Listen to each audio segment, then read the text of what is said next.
Hi guys, it's my last full day in South Africa and the students and I are back at Lanzerac Wine Estate. This is actually where we started. We spent 2 nights here at the start of the trip and it was a great way to kick things off. And it's also a great way to bring things to a close. It's just beautiful here, it's a little slower paced. We couldn't have asked for better weather and I'm just going to return home with such gratitude for everything I got to experience here. But I thought for a moment I would talk a little bit about the paintings that I did on this trip. Most of them were demos, some of them I did in my free time, what little free time I had. And I ended up doing a total of 9 different paintings, and they really are different from each other. Some of them are plein air pieces, I have one floral, I have a couple of portraits. And I thought what I would do is give a little critique of my own work and talk about things that I plan to leave alone in the painting, things I might want to change when I get back to the studio, maybe changes that I would have made if I had made different decisions on the spot. So I hope you enjoy this little critique. I'll go through each one of them before I set out to paint one last time. This is the first painting I did on this trip, and it was a hotel room self-portrait. And we hadn't even started the workshop yet. I was supposed to be getting over my jet lag, but I felt great, so I had a couple of hours to kill, hours that I don't normally get at home, so I decided to give this a try. And I shot a little reel about this on my Instagram.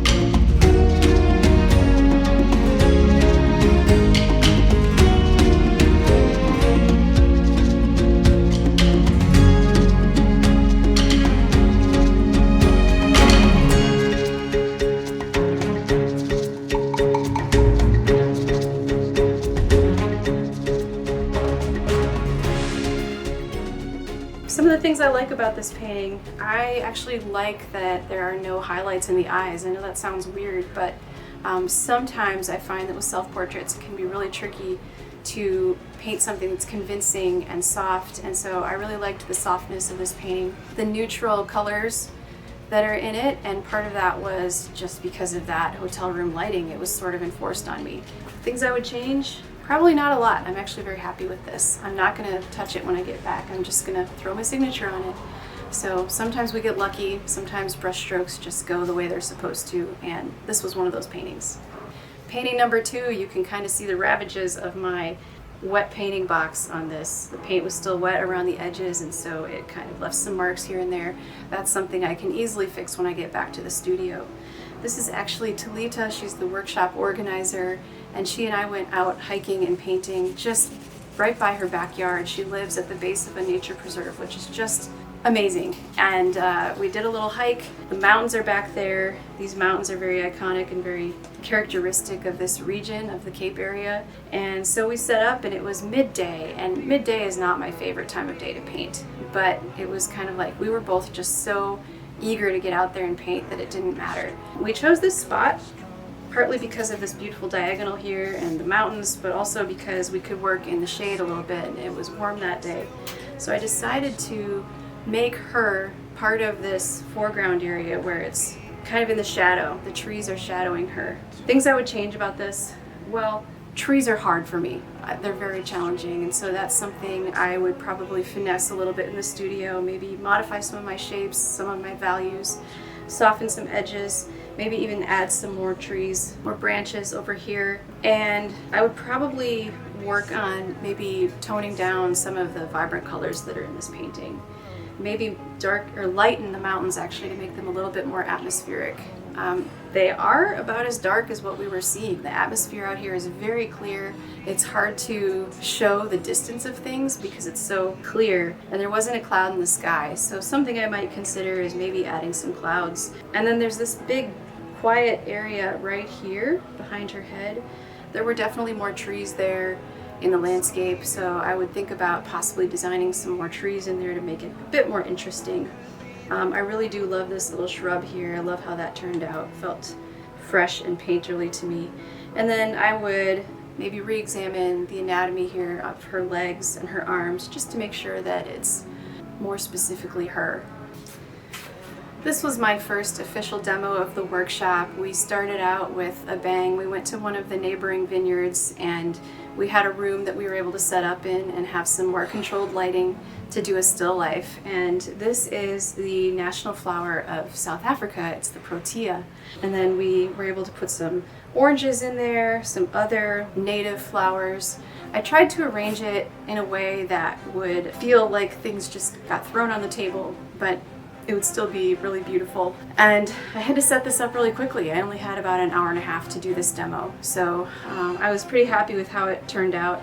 If I could change anything on this, I would have moved the flower over just a little bit, maybe a quarter of an inch. I'd move it over to the right because I felt like it was still just a little bit too centered for my personal preference, but it'll do. Some canvases have a texture where if you don't tone it first, it's easy for the little specks and white of the canvas to still show through. So when I take this back to the studio, I'm going to just carefully go in there and get rid of those little white specks. And I think it's going to look a lot more finished once I do that.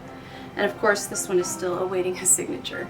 My fourth painting of the trip was actually just right out here, right outside my hotel room. The vineyard is just beyond these trees in this beautiful courtyard.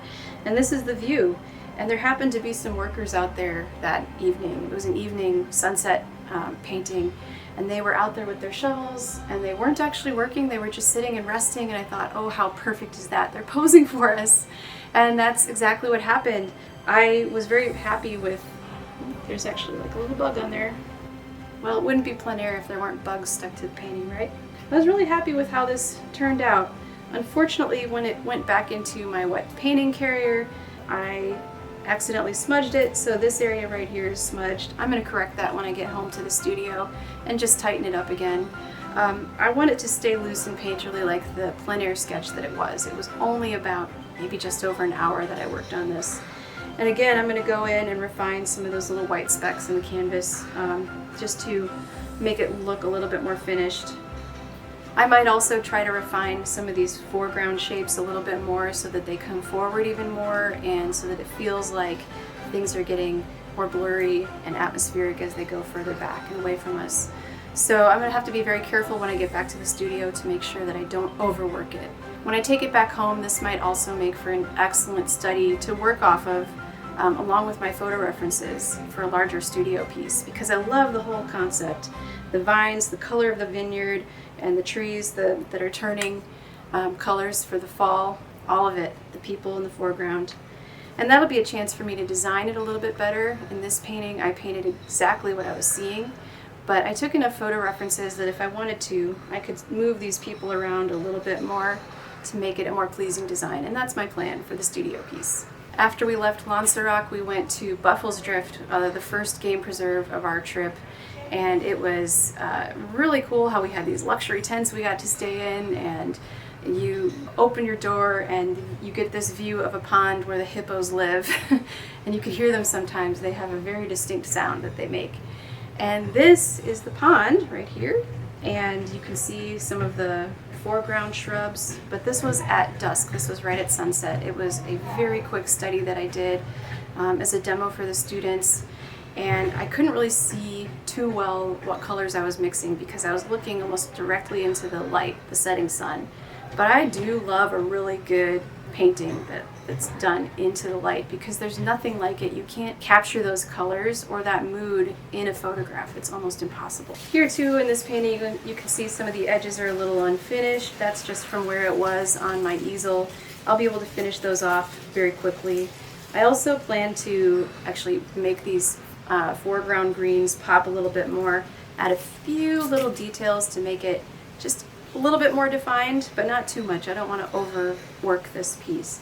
And then I might also lighten some of this back here so that these darks really come forward. In other words, I'm going to try to bring some more contrast into the painting. The light was changing so fast and I was working so quickly that those extra sensitive refinements were just things I didn't have time to do. So again, I'm going to be careful not to overwork this. I want it to have a feeling of when I originally painted it, so that's my goal. This is painting number 6. I started this as soon as we got into Garden Route, which was our second game lodge. of the trip, and every single one of these places was very different from each other. This one, Toledo promised me that there was going to be a sweeping view with elephants in the background, and it did not disappoint. It was exactly what I envisioned.